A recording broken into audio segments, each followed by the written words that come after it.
নির্দিষ্ট জায়গায় চলে যাবে, ছবিটা থেকে যাচ্ছে।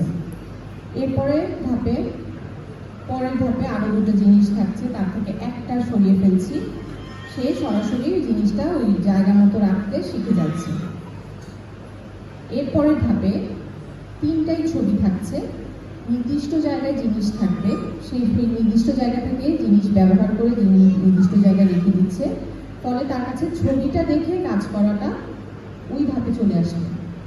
এভাবে আমরা ধীরে ধীরে তাদেরকে ছবিতে নিয়ে আসার পরে, ছবি দেখে সে যখন ইন্ডিপেন্ডেন্টলি কাজ করতে শিখলো, তারপরে যেটা করবে, তাকে আপনি ছবি ভিজুয়াল কিজ, আমরা যেটা বলি যে বাথরুমে আমরা কাজের ধারাবাহিক একটা টাস্ক অ্যানালাইসিস করি, যে ধারাবাহিক একটা কাজের সারি করে সাজানো থাকে, যে কোন কাজের পরে কোন কাজ। আমাদেরকে অনেকেই প্যারেন্টরা বলেন যে ম্যাডাম ব্রাশিংয়ের তো আমার সবগুলোই পারে, মাঝখানে একটা ধাপ সে এখনো পারছে না, ওইভাবে আমাকে দেখা যাচ্ছে যে করিয়ে দিতে হচ্ছে।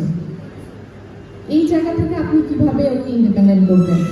একইভাবে টয়লেট ট্রেনিং এর ক্ষেত্রেও কিন্তু বলেন যে আমার সবগুলো হয়ে গেছে, শুধু একটা দুটা দেখা যাচ্ছে আমার একটু হেল্প করতে হয়।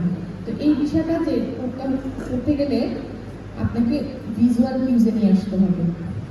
আপনি কিন্তু সারা জীবন ওর সাথে বাথরুমে ঢুকবেন না, আপনাকে ওকে ইন্ডিভিজুয়ালি শিখতে সাহায্য করতে হবে। সেটার জন্যই বাথরুমে আপনি টয়লেটের ধাপগুলো, ব্রাশিংয়ের ধাপগুলো, এগুলো প্রথম দিকে রাখতে হবে।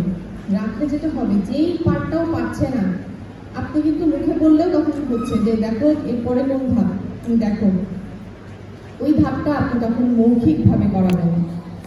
ঠিক আছে, অনেকের কাছে খারাপ লাগে যে না এই